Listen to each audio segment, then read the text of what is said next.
સ્વાગતમ વિદ્યાર્થી મિત્રો, આજે આપણે ધોરણ 10 વિષય સંસ્કૃત પ્રકરણ 6 કાષ્ઠખંડના ત્રીજા તાસની અંદર જ્યાંથી અટક્યા હતા ત્યાંથી ફરીથી આગળ વધીશું।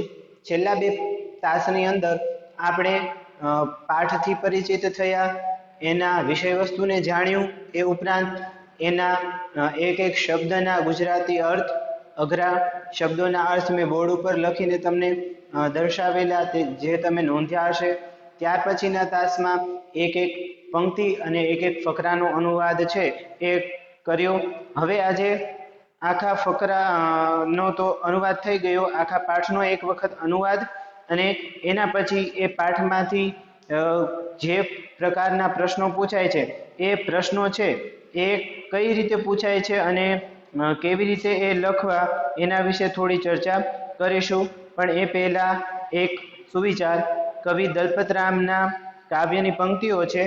કરતા ઝાડ કરોળિયો હોય પડી પછડાય, વણતું તેલા તાતણે ઉપર ચડવા જાય।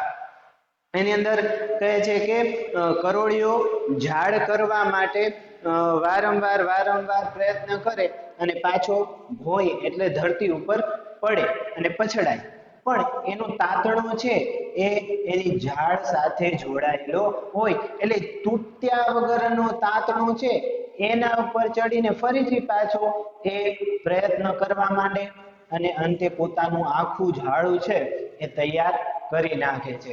એટલે અહીંયા જે તાતણો, જે વણતું ટેલા તાતણે, એ શબ્દ ખૂબ જ સરસ છે કે એનો તાતણો તૂટ્યો નથી। એ મનુષ્ય જીવનમાં એ કરોળિયાનો વણતૂટેલો તાતણો એટલે મનુષ્યનો આત્મવિશ્વાસ।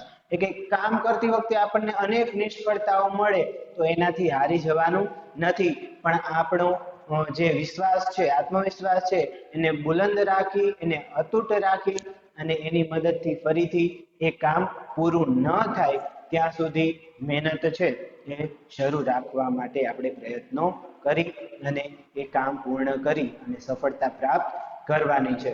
તો કાષ્ઠખંડ એ પાઠનો આપણે સળંગ અનુવાદ જોઈએ તો જેણે અત્યાર સુધી નથી નોંધ્યું, આ મહેરબાની કરી અને હવે નોંધતા જાય, જેથી કરીને કોઈ પણ પ્રકારનું જે કામ છે એ તમારે છેલ્લે ભેગું કરવાનું થાય નહીં।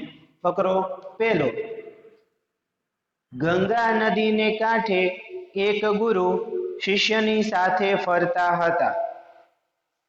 તેમણે પાણીના પ્રવાહ સાથે લઈ જવાતા કોઈ લાકડાના ટુકડાને જોઈને શિષ્યને કહ્યું, આ પાણીના પ્રવાહ સાથે સમુદ્રમાં જશે, પણ રસ્તામાં કિનારા સાથેનું જોડાણ, ભારના વધારાને કારણે ડૂબી જવું અને વમળોમાં ફસાવું તથા નદીના પાણીથી વિખૂટા પડી જવું, આ 4 વિઘ્નો ન થાય તો જ। ત્યાર પછીનો ફકરો, ગુરુએ શિષ્યને આગળ ઉપદેશ આપ્યો અથવા તો જણાવ્યું, આપણે બધા માણસો પણ લાકડાના ટુકડા જેવા જ છીએ। આપણું જીવન જ નદી છે, પરિવાર એ પ્રવાહરૂપ છે, ત્યાં સ્નેહરૂપ જળ અથવા તો પાણી વહે છે। પોતાના પરિવારમાં જીવન જીવતા લાકડાના ટુકડા રૂપ આપણે સુખપૂર્ણ સંસારરૂપ સમુદ્રને ચોક્કસ પ્રાપ્ત કરી શકીએ, જો 4 વિઘ્નો ન થાય તો। જીવનમાં કેવા પ્રકારના વિઘ્નો થાય છે એમ શિષ્યએ પૂછ્યું। ગુરુએ ઉપદેશ આપ્યો અથવા તો ગુરુએ સમજાવ્યું, નદી રૂપી જીવનમાં આહાર, નિંદ્રા અને ભય વગેરે કિનારા રૂપ હોય છે। કિનારા સાથેનું જોડાણ એટલે આહાર, નિંદ્રા, ભય વગેરેનો ઉપભોગ કરવામાં સતત પ્રવૃત્ત રહેવું। ખરેખર તો આહાર વગેરેનું સેવન કરવું એ યોગ્ય છે, છતાં પણ તેમાં સતત જોડાયેલા રહેવું એ વિઘ્ન જ છે. આહાર, નિંદ્રા, ભય વગેરેનું સતત પ્રવૃત્તિ રૂપ વિઘ્ન જો થાય તો લાકડાના ટુકડા રૂપી આપણે સુખરૂપી સમુદ્રને પ્રાપ્ત કરી શકતા નથી. પછીનો ફકરો, સામાજિક વ્યવહાર ભારરૂપ થાય છે. આમ તો સામાજિક વ્યવહાર બધે જ ઈચ્છનીય હોય છે, પણ તે શક્તિનું અતિક્રમણ કરીને ન થવો જોઈએ. જે લોકો પોતાની શક્તિનું અતિક્રમણ કરીને સામાજિક વ્યવહારો કરે છે તે વધુ પડતા ભારને કારણે ડૂબી જ જાય છે. ડૂબેલો માણસ સુખરૂપી સંસારને પ્રાપ્ત કરી શકતો નથી. દારૂ પીવો, જુગાર રમવો, તમાકુ ખાવી, ચોરી કરવી વગેરે ખરાબ વ્યસનો માણસના જીવનમાં વમળરૂપ હોય છે. એમાં પડેલો માણસ બહાર નીકળી શકતો જ નથી.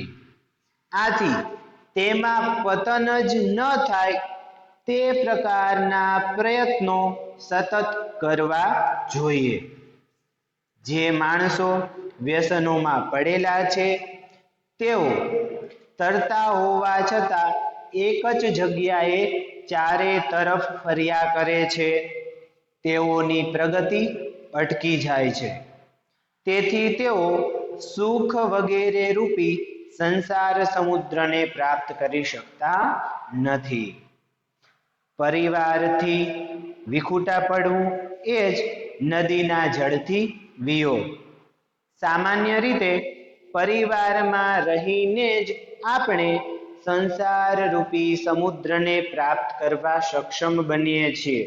પણ જો કોઈક માણસ સ્વાર્થને કારણે કે પછી ક્રોધને કારણે પરિવારથી વિમુખ થઈ જાય તો તે પણ નદી એટલે કે પરિવાર અને પરિવારનો સ્નેહ એટલે કે નદીનું જળ એનાથી વિખૂટો થઈને ક્યારેય પણ જ્ઞાન અને સુખથી ભરપૂર આનંદમય સંસાર સમુદ્રને પ્રાપ્ત કરી શકતો નથી. ચાર વિઘ્નોથી બચી ગયેલા લોકો જ્ઞાન અને સુખથી પૂર્ણ આનંદમય સંસાર રૂપ સમુદ્રને ચોક્કસ પ્રાપ્ત કરી શકે છે.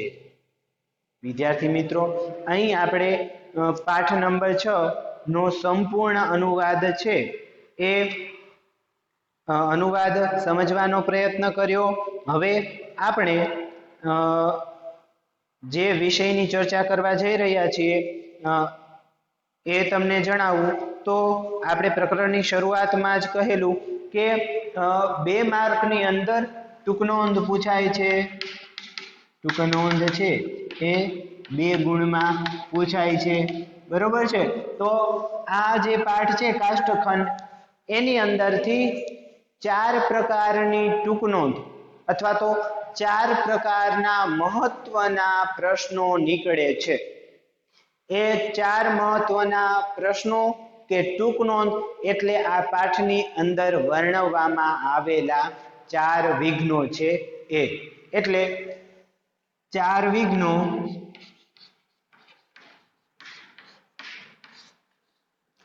તો એ વિઘ્નોમાંનું સૌપ્રથમ વિઘ્ન છે એ છે નદીના કિનારા સાથેનું જોડાણ. એમાં પહેલા જ કહ્યું હતું કે નદીના કિનારો એટલે તટ, એને કીધું કે કિનારા સાથેનું જો જોડાણ થઈ જાય તો એ વ્યક્તિ છે અથવા તો લાકડું છે એ સંસાર રૂપી સમુદ્રને પ્રાપ્ત કરી શકતું નથી. એટલે પહેલું વિઘ્ન છે નદીના કાંઠા સાથેનું જોડાણ. ત્યાર પછી બીજું જે વિઘ્ન છે એ છે વધુ પડતા ભારને કારણે ડૂબી જવું. વધારે ભારને કારણે પાણીમાં ડૂબી જવું. આ થયું બીજું વિઘ્ન. ત્યાર પછી ત્રીજું વિઘ્ન તો કે સામાજિક વ્યવહાર છે એ વધારે પડતા ભારને કારણે ડૂબી જવું, એ બીજું વિઘ્ન. ત્યાર પછી ત્રીજું વિઘ્ન છે એ વમળોમાં ફસાવવું, વમળોમાં ફસાઈ જવું. ત્યાર પછી ચોથું જે વિઘ્ન છે એ છે નદીના પાણીથી અલગ પડી જવું. હવે આ ચારે ચાર વિઘ્નો છે એને આપણે એક વખત ફરીથી જોઈ લઈએ તો સમુદ્ર છે એ પ્રાપ્ત કરી શકે, પણ એ લાકડું છે એને જો ચાર વિઘ્ન ન આવે તો એ ચાર વિઘ્ન કયા કયા? તો એમાંનું પહેલું વિઘ્ન છે નદીના કાંઠા સાથેનું જોડાણ અથવા તો નદીના કિનારા સાથેનું જોડાણ. હવે નદીના કિનારા સાથેનું જોડાણ છે એને આપણે જીવનની અંદર જોઈએ તો એની અંદર વાત કરી પહેલા વિઘ્નની અંદર. યાદ રાખજો વિદ્યાર્થી મિત્રો કે આ ચાર છે, ચારમાંથી કોઈ પણ એક વિઘ્ન છે એ પૂછી શકે કે માનો નદીના કાંઠા સાથેનું જોડાણ સમજાવો. બરોબર છે. એવી જ રીતે વધારે ભારને કારણે પાણીમાં ડૂબી જવું, એ પણ. એ સિવાય વમળોમાં ફસાઈ જવું અથવા તો આવર્તપાત નામનું વિઘ્ન, અહીંયા બીજું નામ આપેલું છે આવર્તપાત. આવર્તપાત નામનું વિઘ્ન સમજાવો. અને એમ પણ પૂછી શકે કે કાષ્ઠખંડને સમુદ્ર રૂપી સંસાર પાર કરવામાં જે ચાર વિઘ્નો આવે છે એમાંથી પ્રથમ વિઘ્ન સમજાવો, દ્વિતીય વિઘ્ન સમજાવો, ત્રીજું વિઘ્ન કયું આવે છે અને ચોથા વિઘ્નની ચર્ચા કરો. આમ એ કોઈ પણ શબ્દ બદલી અને આપણને પૂછી શકે. તો પહેલું વિઘ્ન યાદ રાખવાનું છે નદીના કાંઠા સાથેનું જોડાણ. બરોબર છે. ત્યાર પછી વધારે ભારને કારણે ડૂબી જવું. ત્રીજું વિઘ્ન વમળોમાં ફસાઈ જવું અથવા તો આવર્તપાત નામનું વિઘ્ન. આ ખાસ યાદ રાખજો. બરોબર છે. ત્રીજું વિઘ્ન કયું છે? વમળોમાં ફસાઈ જવું અથવા તો આવર્તપાત નામનું વિઘ્ન સમજાવો. એના પછી જે ચોથું વિઘ્ન છે એ છે નદીના પાણીથી અલગ પડી જવું અથવા તો વિખૂટા પડી જવું. શબ્દ કોઈ પણ હોય પણ વિઘ્નનો ક્રમ આપણે યાદ રાખવાનો છે, એ આપણા મગજની અંદર એકદમ કોન્સેપ્ટ ક્લિયર હોવો જોઈએ. તો આપણે ચર્ચા કરી રહ્યા છીએ પહેલા વિઘ્નની. તો પહેલા વિઘ્નની વાત જે છે એ સમજીએ તો પહેલું વિઘ્ન છે નદીના કાંઠા સાથેનું જોડાણ. એ નદીના કાંઠા સાથેના જોડાણને આપણા જીવન સાથે ગુરુ કેવી રીતે જોડે છે? તો ગુરુ કહે છે કે આહાર, નિંદ્રા, ભય વગેરે જે છે એ નદીના કિનારા સાથેનું જોડાણ નામનું પહેલું વિઘ્ન જે મનુષ્યના જીવનમાં આવે છે. તો આમ જોઈએ તો ભૂખ, ઊંઘ અને ડર એ માનવની સહજ પ્રવૃત્તિ છે. એટલે એ સ્વાભાવિક તો છે પણ એ યોગ્ય માત્રામાં હોવું જોઈએ. સતત ખાધે રાખવું, સતત ઊંઘે રાખવું કે નાની નાની બાબતોમાં ડરવું એ નદીના કિનારા સાથેનું જોડાણ બને છે. કારણ કે જે માણસ સતત એમાં પ્રવૃત્ત રહે એ સંસારના સુખોને મેળવી શકતો નથી અને રસ્તામાં જ એ કિનારા સાથે જોડાઈ જાય છે. એટલે એક ક્રિયા પાછળ પોતાનું આખું જીવન છે એ વ્યર્થ કરી દે છે. બીજી જે કઈ સારી બાબતો છે એ એને પ્રાપ્ત થતી નથી. એટલે પહેલું વિઘ્ન એટલે નદીના કાંઠા સાથેનું જોડાણ. એને મનુષ્યના જીવનમાં અપ્લાય કરીએ અથવા તો એને એ રીતે દર્શાવીએ તો આહાર, નિંદ્રા અને ભય આ ત્રણ છે એ નદીના કાંઠા સાથેના જોડાણમાં આવે છે. ત્યાર પછી બીજું વિઘ્ન છે વધુ પડતા ભારને કારણે ડૂબી જવું. જલે નિમગ્નતા એ બીજું વિઘ્ન છે. હવે એને ગુરુ છે એ જીવન સાથે સંલગ્ન કરીને કઈ રીતે સમજાવે છે તો એ જોઈએ તો સામાજિક વ્યવહાર છે એ મનુષ્યના જીવન માટે ખૂબ જ જરૂરી હોય છે. હવે આપણે નાનપણથી જ ભણતા આવ્યા છીએ કે મનુષ્ય છે એ સામાજિક પ્રાણી છે. હવે સામાજિક પ્રાણી હોય તો એને સામાજિક વ્યવહારો કર્યા વગર ચાલે નહીં. સામાજિક વ્યવહાર આમ તો દરેક જગ્યાએ ઈચ્છનીય છે. દરેક સમાજ, દરેક રાષ્ટ્ર એની જે વ્યવસ્થા હોય, એની જે સામાજિક વ્યવસ્થા હોય એ સમાજની રચનાને અનુસરીને સામાજિક વ્યવહારો છે એ માણસે કરવા પડતા હોય છે. પણ કોઈ માણસ જો એ સામાજિક વ્યવહારો વધુ પડતા કરે અથવા તો પોતાની શક્તિ, પોતાનામાં જેટલી ખર્ચ કરવાની શક્તિ છે, એ વ્યવહારોને નિભાવવાની શક્તિ છે, એનાથી વધારે પડતા વ્યવહારો કરે તો એ વ્યવહારોની અંદર ડૂબી જાય છે અને એ વધુ પડતો ભાર છે એ માણસને સંસાર રૂપી સમુદ્રને પાર કરવામાં વિઘ્નરૂપ બને છે. દાખલા તરીકે કોઈ માણસની આવક છે એ આવક કરતા એના સામાજિક વ્યવહારો વધી જતા હોય તો આર્થિક રીતે મુશ્કેલી પડે અને એ ભાર છે એ વેઠી શકતો નથી. એટલે જે વધારે ભારને કારણે ડૂબી જવું, એટલે જેમ વધુ પડતું પાણી લાકડામાં ભરાય ને લાકડું ડૂબી જાય, એવી રીતે માણસ છે એ પણ જો વધુ પડતા સામાજિક વ્યવહારો બનાવે, એમાં રચ્યો પચ્યો રહે તો એના ભારને કારણે એ પણ ડૂબી જાય છે. એટલે આ થયું વધારે પડતા ભારને કારણે પાણીમાં ડૂબી જવું, બીજા નંબરનું વિઘ્ન. ત્યાર પછી ત્રીજું વિઘ્ન જે ખૂબ જ મહત્વનું છે અને પરીક્ષાની દૃષ્ટિએ વારંવાર પૂછાઈ શકે એ પ્રકારનું છે કે જે ટૂંક નોંધની અંદર તો ખૂબ જ મહત્વ ધરાવે છે. તો એ યાદ રાખવાનું. ત્રીજું વિઘ્ન છે વમળોમાં ફસાઈ જવું, જેને આવર્તપાત નામનું વિઘ્ન એવા બીજા નામ તરીકે પણ પ્રશ્નમાં પૂછી શકે. હવે તમે જોયું હશે કે સમુદ્રમાં કે નદીની અંદર જો વમળો એકવાર શરૂ થઈ જાય અને એ વમળની અંદર કોઈ વસ્તુ સપડાઈ જાય તો એ પછી એકને એક જગ્યાએ ફર્યા કરે. એ ફરે તો છે પણ એ આગળ વધી શકતું નથી. એકને એક જગ્યાએ એની ગતિ છે એ સતત ચાલુ હોય છે પણ એ આગળ વધ્યું કહેવાય નહીં. એવી રીતે મનુષ્ય છે એ પોતાના જીવનમાં કેવા વમળોમાં ફસાઈ શકે છે? તો એ વમળો એટલે વ્યસનો. વ્યસનોની અંદર કેટલાક અહીંયા ઉલ્લેખ આપેલા છે કે દારૂ પીવો, જુગાર રમવો, તમાકુ ખાવી, ચોરી કરવી, આવા બધા જે દુર્વ્યસનો છે, ખરાબ ટેવો છે, એ મનુષ્યના જીવનમાં આવર્તપાત નામનું વિઘ્ન છે. એટલે મનુષ્યએ પોતાની અંદર રહેલા જે દુર્ગુણો છે એ જાણી લેવા જોઈએ અને એ દૂર કરવા જોઈએ. જો એ દૂર ન થાય તો એ આપણા માટે વમળમાં ફસાયા જેવું બને છે.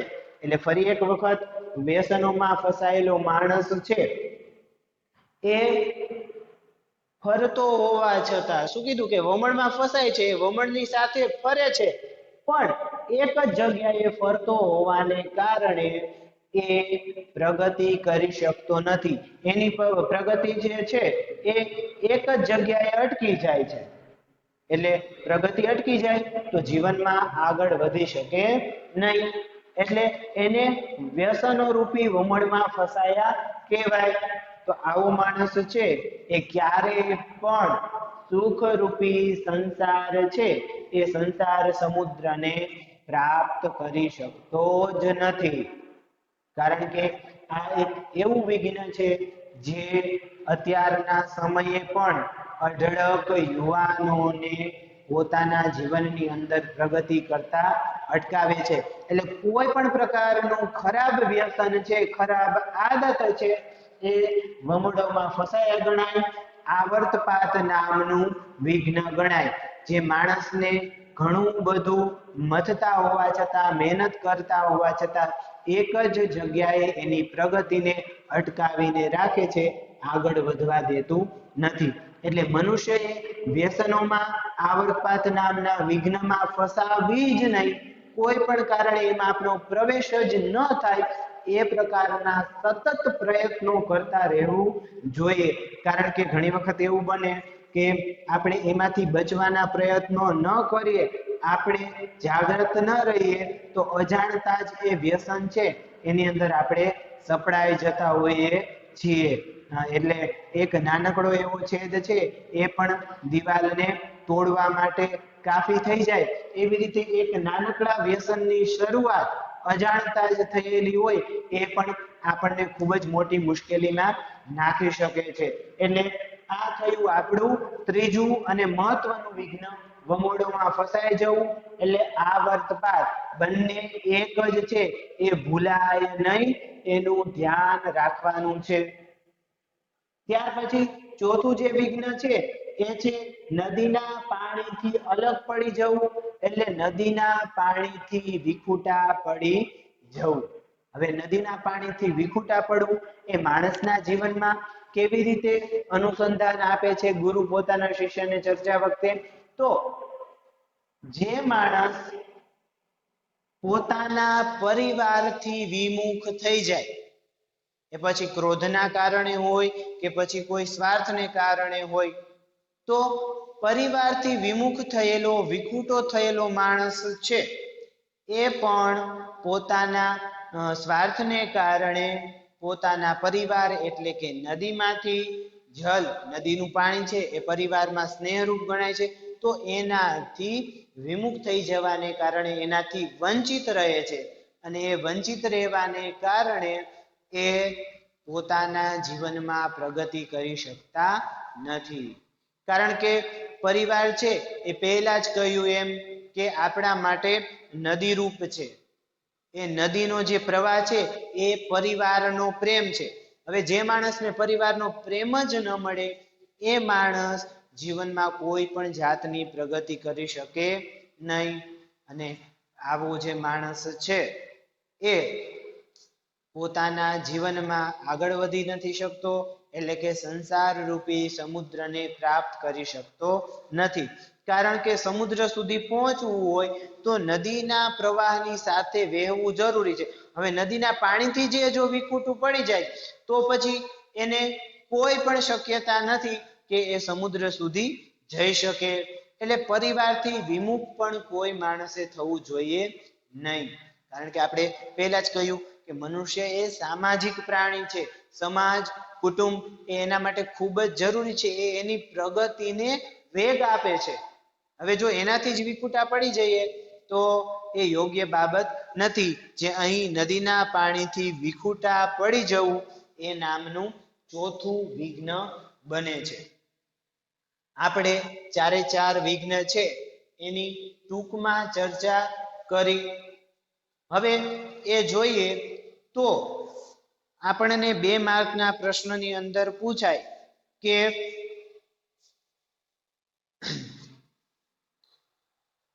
સમુદ્ર સુધી પહોંચવામાં કાષ્ઠખંડને કયા કયા વિઘ્નો આવે છે તો 2 માર્કના પ્રશ્નની અંદર આવો પ્રશ્ન પૂછી શકે તો એની અંદર તમારે ચારે ચાર વિઘ્નો છે એનો ઉલ્લેખ કરવો જરૂરી બની જાય તો એ ચારે ચાર વિઘ્નોના નામ યાદ રાખો એટલે 2 માર્કનો એક પ્રશ્ન પણ તૈયાર થઈ જાય અને 4 માર્કની 4 ટૂંક નોંધ તૈયાર થાય ભલે એમાંથી એક જ પૂછાય બરોબર છે તો 2 માર્કની 4 ટૂંક નોંધ છે એ તૈયાર થાય તો 4 વિઘ્નો છે એ કયા છે તો પહેલું વિઘ્ન કાંઠા સાથેનું જોડાણ એટલે કે આહાર નિંદ્રા અને ભય બીજું વિઘ્ન વધારે પડતા ભારને કારણે ડૂબી જવું એ વિઘ્ન એટલે વધારે પડતો સામાજિક વ્યવહાર અથવા તો શક્તિનું અતિક્રમણ કરીને થતો સામાજિક વ્યવહાર ત્યાર પછી ત્રીજું વમળોમાં ફસાઈ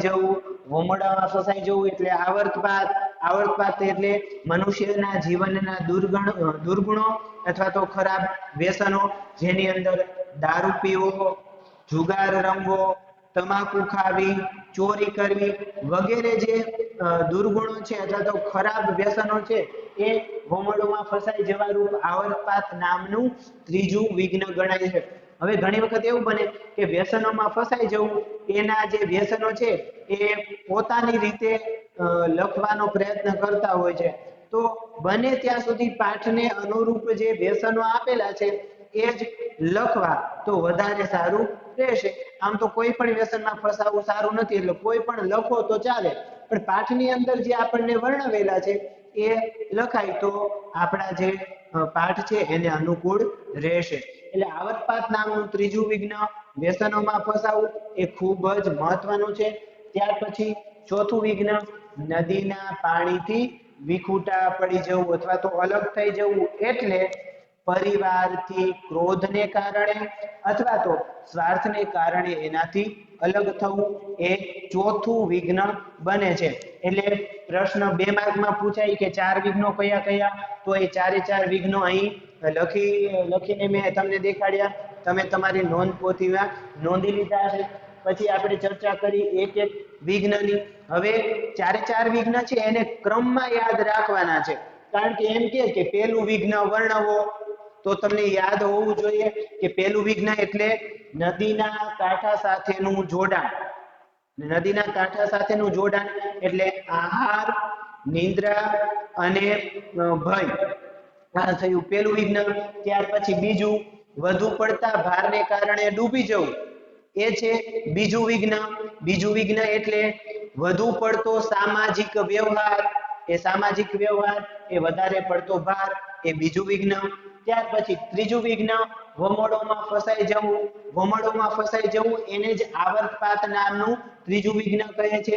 અને એ વિઘ્ન એટલે દારૂ પીવો, જુગાર રમવો, તમાકુ ખાવી અને ચોરી કરવી, આ પ્રકારના ખરાબ વ્યસનો એ આપણે ત્રીજા વિઘ્નની અંદર લખીશું. ત્યાર પછી ચોથું વિઘ્ન છે નદીના પાણીથી અલગ થઈ જવું અથવા તો વિખૂટા પડી જવું, એટલે જ પોતાના પરિવારથી અલગ થવું, વિમુખ થવું. આ થયા આપણા 4 વિઘ્નો. ચારે 4 ને ફરજિયાતપણે ક્રમમાં જ યાદ રાખવાના છે, કારણ કે ચોથું વિઘ્ન પૂછે કે ચાલો ચોથું વિઘ્ન વર્ણવો, કાષ્ઠખંડને સમુદ્ર સુધી પહોંચવામાં નડતું ત્રીજું વિઘ્ન વર્ણવો, તો જો આડાવડા થઈ જશે તો યોગ્ય રીતે લખી શકાશે નહીં. વિદ્યાર્થી મિત્રો, આજે આપણો જે છઠ્ઠો પાઠ છે એને અહીં અટકાવું છું, અહીં વિરામ આપું છું. મારો જે પ્રયત્ન છે એ તમારા સુધી યોગ્ય રીતે પહોંચ્યો હશે એવી આશા સાથે ફરી મળીશું. અસ્તુ.